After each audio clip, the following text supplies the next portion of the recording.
everybody. I'm Cassidy, one of your Indianapolis Colts cheerleaders, and you're watching the Believe in Colts podcast. Welcome back to Believe in Colts. I'm Lawrence Owen. With me, as usual, is my guy, Donald Thomas. And this show, we are going to go over the Week 5 slated games. It is Monday, so we're not going to be including Monday Night Football.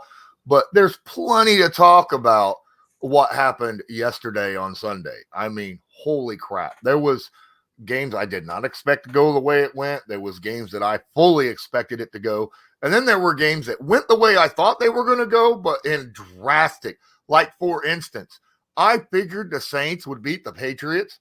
I just didn't think it was going to be 34-0, right? Yeah. I mean, oh my goodness. When it's so bad that Bill Belichick, who has harped that Mac Jones is his guy, benches him in the third quarter, that's not a good sign, right?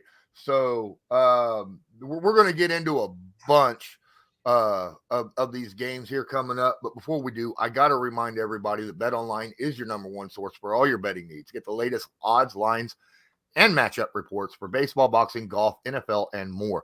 BetOnline continues to be the fastest and easiest way to place your wagers, including live betting and your favorite casino and card games available to play right from your phone. Head to the website or use your mobile device to sign up today and get in on the action. Remember, use promo code BELIEVE, that's BLEAV, to receive your 50% welcome bonus on your first deposit. BetOnline, where the game starts. So we were talking before we started recording this, Donald, and there were some games you really wanted to get into, and the big one, one of them that I'm sure you have a lot to talk about because you're not exactly what I would call a Dallas Cowboys fan. On Sunday Night Football, what was your initial take and reaction from watching that game? Elation. I was elated when I watched the Cowboys just get put in their place last night against the 49ers. They just got out physical. It just wasn't even close. It just was not even close. Dak Prescott looked like Dak of old. Those picks, and that last one, he just forced it. I mean, I before he released, I was like, he's forcing this one. Whoop, there it is, pick. So It just looked bad overall. Defense looked bad. They did a great job controlling Micah Parsons last night. I think Trent Williams is he's the best left tackle in football, in my opinion. And they got after Micah Parsons last night and beat him up. And Micah wanted no parts of it after a while. They just wore on him. They ran the ball down their throat. I mean, it was evenly. I mean, when you look at the rushing yards, McCaffrey didn't have a ton of rushing yards, but he also had a ton of receiving yards. So it just was overall, they just distributed the ball well. George Kittle with 3 touchdowns. I mean, he had a great night last night. If you look at it, honestly, he only had 67 yards receiving, but they use him in the red zone. They know who to go to in the red zone, and they get down into the red zone. The 49ers are probably the best offensive team in football right now, hands down. Way too many weapons, and then Purdy's playing lights out. Yeah, I need to talk about Brock Purdy a little bit, right? I've been on record, and I will stay on record in saying that in Shanahan's offense that anybody can do well at quarterback. But the thing about Brock Purdy is what makes him excel is the fact that not only is he accurate inside a 15-yard pass, but he's accurate 15 to 30 as well. Right. He doesn't have that super cannon for an arm, but he will lead a receiver. He will put it on the money. We've seen that multiple times on deep throws to guys like Ayuk, guys like Deebo Samuel, right? And obviously the passes to Kittle for touchdowns. He is, in my opinion, it was incredibly smart to just move on from Jimmy G, right? Because he's okay. He's great, inside 15 yards, but past 15 yards, his accuracy went down dramatically. It was one of the reasons why they lost the Super Bowl a few years back. So because he missed a wide open George Kittle. Yeah. And if you miss a wide open George Kittle, you're not going to be the starting quarterback for a long time. Because in my opinion, Kittle is quite possibly the best all around tight end in football, right? I mean, he does everything so darn well. But you're right. They got so many weapons, right? They got so many. Last week, you had Christian McCaffrey had 4 touchdowns.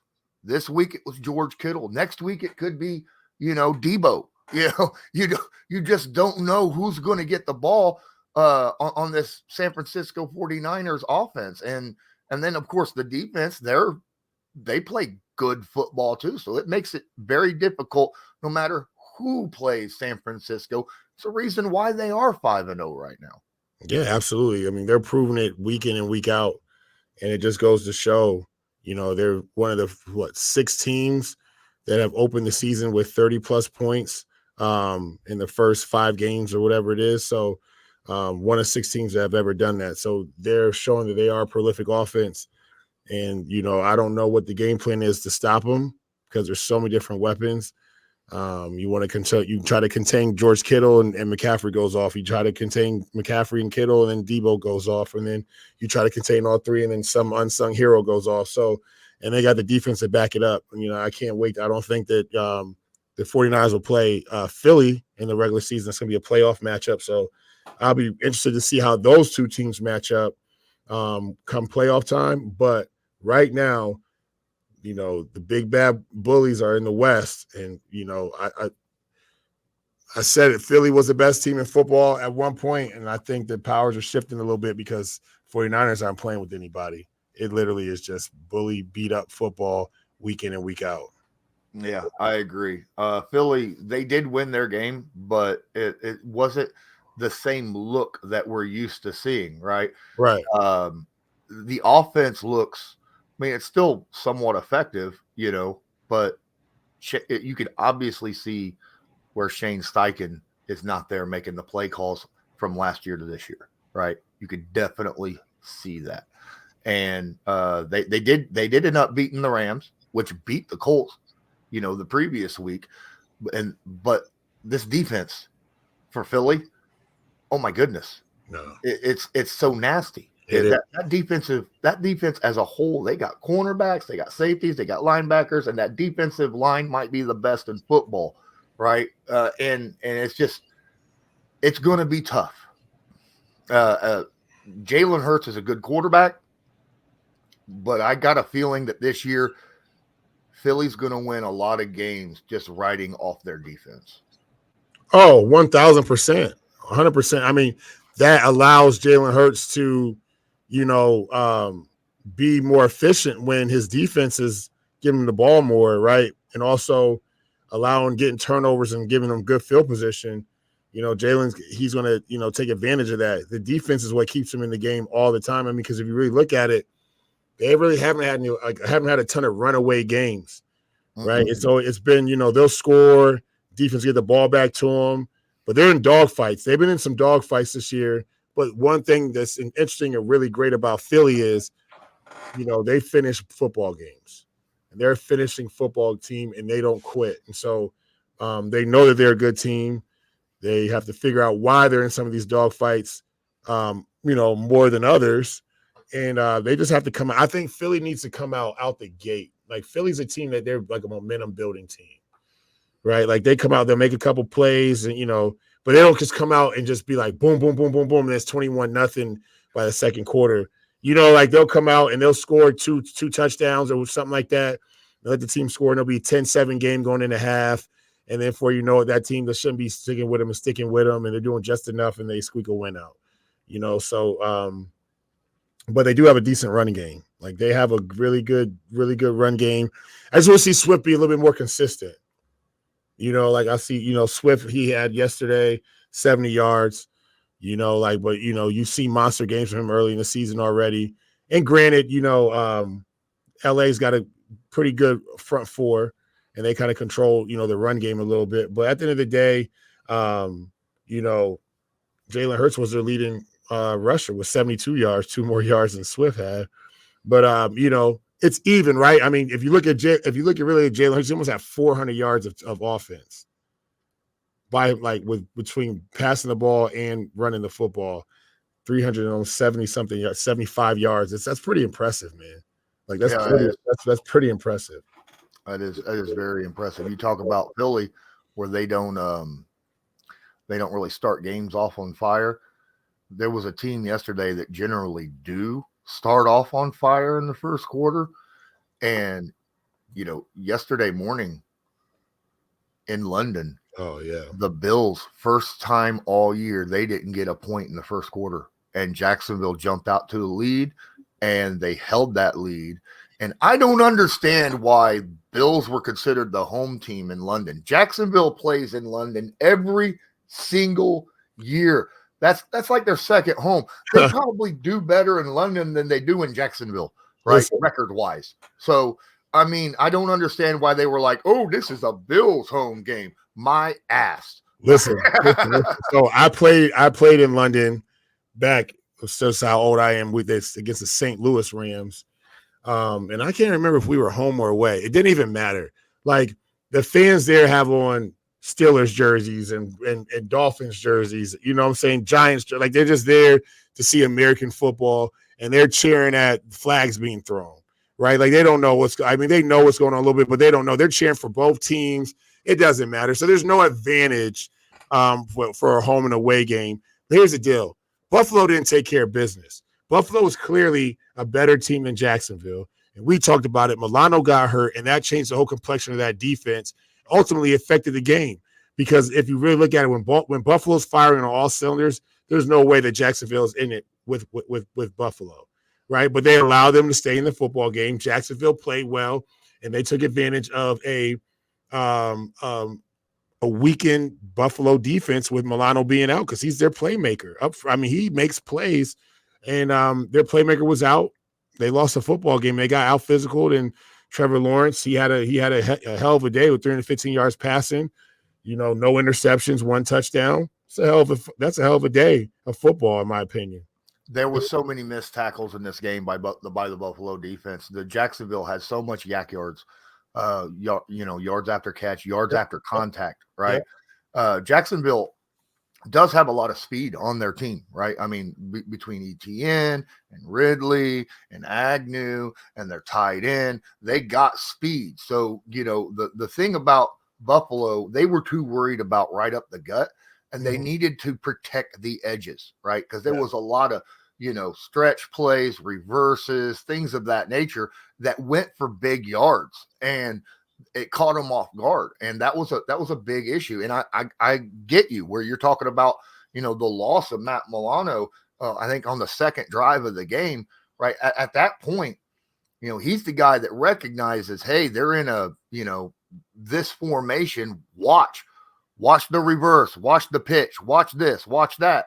That's what those linebackers do for the rest of the defense. And without him there with his experience, then, it seemed like Jacksonville just took advantage of that and used a lot of, non-traditional plays, so to speak, and really just got out there and got chunk yardage outside the tackles.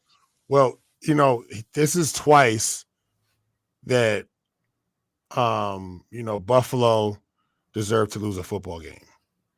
They deserved to lose against the Jets week 1. They deserve to lose again this week. When you play a team who you are superior to and you don't take care of business, that's on you. That's on the players on the field. And Buffalo, I don't care. Like we say, you don't want to see a guy go down. Guys got to step up and make plays, period. They're professionals.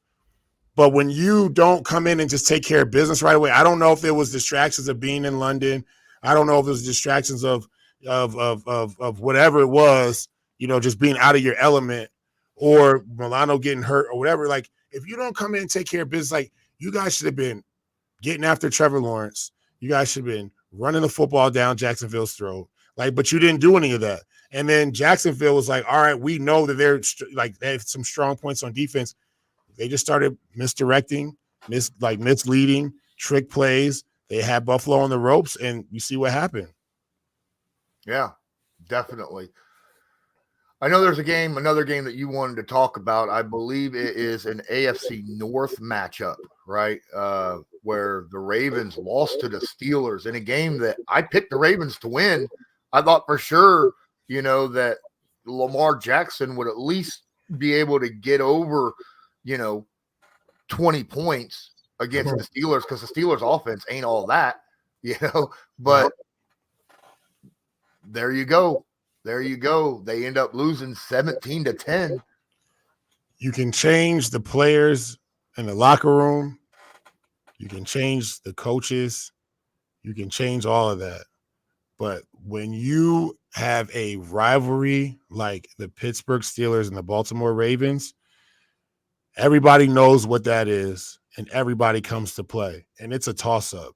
When you looked at those matchups from old, and when it was Ray Lewis and those boys going against Roethlisberger and that offense, it was a physical football game, and it was guys getting their heads taken off, and it was scrappy, and it was, refs in between guys after every play, and that wasn't the same atmosphere yesterday, but guys knew what it was.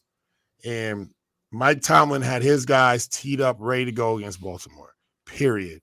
And so Baltimore came in there thinking that it was going to be something different, and they got reminded quickly, okay, this is not what it's going to be. Like, you ain't going to come in here and Lamar, you're not about to just start running around all over the field. We're going to take care of business.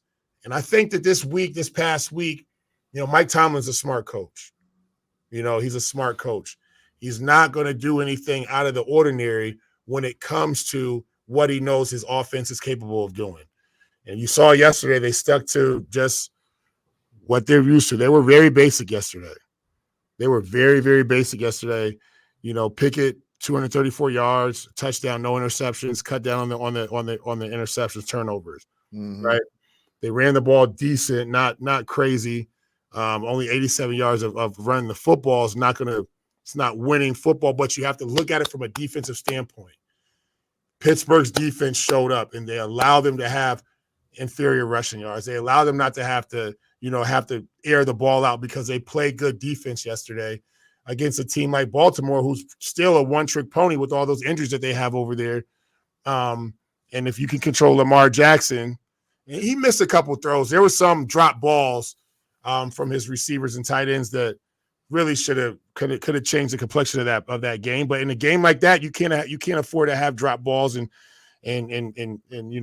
busted plays. And so, you can't turn the football over. That's the thing. When you were playing a defensive game, right, where you're talking about, between the Baltimore Ravens, Pittsburgh Steelers, this is, your traditional black and blue game, right? And you can't have turnovers. You just cannot. And the Ravens had three turnovers, two of them off Lamar, an interception and a fumble that was recovered by Pittsburgh, right? And then, of course, there was another fumble by another guy. Pittsburgh had one turnover, which was a fumble by, I think, their returner, Gunnar Olszewski, right? And say that 5 times. I learned to pronounce his name because I have Patriots fans that are part of my Patreon, so they taught me how to pronounce it right. Get it right and pay the price. Yep, exactly. So, in a defensive game, man, you got to protect the football, and Lamar Jackson was unable to protect the football in this game, and that's what cost him. That is exactly, in my opinion, what cost him in this game. Yeah. Turnovers, you win the turnover game, you win the football game, period. Statistically, historically, it is what it is. You win the turnover game, your chances of winning go up drastically. And there's a few times where you can lose a turnover game and still win a game. I mean, that happens, but at the end of the day, like, you can't turn the ball over. It's going to lead to points at some point in the game, where field position to the other team is going to put you in a bad spot. You just can't turn it over. They did it, they lost the turnover battle, and Pittsburgh won it, and they're sitting 3-2, and Baltimore's 3-2, and I don't really see Baltimore. It's not gonna. I keep my mouth shut, but Baltimore has some problems, and we talk about it every week. Where's OBJ? I'm gonna start a "Where's OBJ" campaign. Yeah, injuries. Yeah. I got a question before we end this stream. Yes. I expected, well, no, yeah, I don't know. I got one statement that I have that is a question, and I'll give you a moment to give you a chance to make a statement. The Bengals won. They're now 2-3, but they beat the Cardinals. Is that a situation where we can expect a turnaround for the Bengals now, or do we look at it as it was the Cardinals? I mean, you're answering the question yourself. You know what it is. I mean, here's the deal. This is a game that this is a game that Cincinnati couldn't lose. You like Cincinnati, like you cannot lose. I mean, the Cowboys did. The Cowboys did, but the Cowboys are no going again on them. This is a game where Cincinnati couldn't lose this game, right? And so, like literally, like Joe Burrow understood that. He knew he couldn't lose it. And everyone's like, "Oh, so yeah, Cincy, we're getting right in the ship 2-3." I'm like, bro, you just beat a 1-3 going into that game. Arizona Cardinals team that got a spirited win with their backup quarterback. Like, if you don't win this game, your season is over with. Like, you're sitting at 1-4 looking crazy. You're at 2-3 looking crazy right now, in my opinion. But that's neither here nor there. It is what it is. But at the end of the day, like, you can't lose this football game. So I'm not impressed by them winning this game. Arizona's bad. They're a bad football team. So why am I impressed by a team that has a however much money, highest paid quarterback? Yes, you should be beating the Arizona Cardinals. That's what we paid. That's why we got a Brinks truck and rolled it to your house so you can beat teams like that. They're supposed to win. I need you to beat teams that we need to beat. The good teams, not these teams that we were supposed to. We already know where we chalked it up as a W. As soon as our schedule came out over the summertime or what have you, whenever it came out, like, no, I'm not impressed by it. I'm not impressed by it, to say the least. Like, I watched some of that game yesterday. I'm like, you guys should be beating them. If you don't beat them, that's a problem, right? And like, even still, you still have some serious issues in Cincinnati because you're 2-3 right now, and you got a guy that you make him sprint one good time, and that calf is going to go again. Let's just be real. Like, let's just be real. So he can't control the injury. But I'm just saying, though, they're just not, in my opinion, I get fired up about it because I'm like, I'm not impressed by that win. They should have won that football game. Okay. 2 scores, yeah, okay, cool. You know what I'm saying? But, like, come on, man. Like, you guys lost some games that were very debatable already this season. Enough is enough. If I'm paying you, what, 300 something, whatever, how much money I'm giving you, Joe Burrow, and I personally don't feel like he's a top 5 quarterback, but that's neither here nor there. But if you take a team to Super Bowl in your first year, you know, whatever, they crown you, put the crown on, and he is who we thought he was, what have you. And I get fired up, Lawrence. You know how to push you know how to grind my gears, Lawrence. That's the good thing. That's what makes this show worth watching. Is there any other final words that you want to talk about before we get out of here for this episode? Yeah, I got Colts fans and whoever. If you're not a Patriots fan, don't hold that against me. But the Bill Belichick era, it's over. It's over, and I feel bad for Bill on a personal side of it. But just to see the way those guys are coming out and playing is just rough, man. It's like 2 of your worst losses in your coaching career back to back. You got. What, I don't think did they even score a point yesterday? No. Yes, they got shut out. I believe it was like 34-0. Yeah, 34-0. I mean, it's bad over there, and I don't know what Billy O and I don't know what Belichick will try to do to fix it. But you can't put all the blame on you can't put all the blame on Mac Jones. Like, we really look at Mac Jones' career, and I'll say this real quick. Like, Mac Jones hasn't been set up for success since he's been in the league. Like, your old coordinator is a former defensive coordinator at one point. Like, you know what I'm saying? Like, like what are we doing? Like, this guy's just coming to the league. He's a first-round pick, and you're giving him a D coordinator as his old coordinator. What do you expect? How are you going to develop him? You know what I'm saying? Like, you don't have any receivers around him. Your offensive line is mediocre at best. You have 0 tight ends to put it. Like, you don't have anything around him. So then, like, now all of a sudden you got Billy O coming in, and he's trying to develop this this mess, right, and save a season. And Bill doesn't have anything around him. Their defense is Swiss cheese at this point. Like the Patriots era with Bill Belichick, it's over. I hate to say it because I love the man. He was a great coach and human being to all his players. And I don't think anybody can sit here and say that he's not a good person if you don't see him every day and you don't know him, because he really is a different person off camera. But it's over. It's over, and it's painful to watch.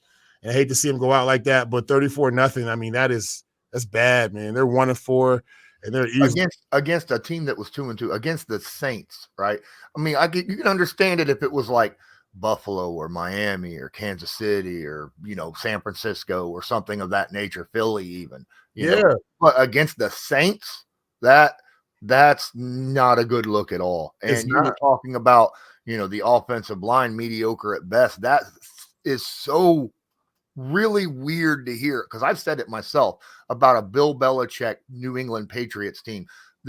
That's what they were built around, defense and offensive line. That's what they were good at, throughout the Belichick era, right?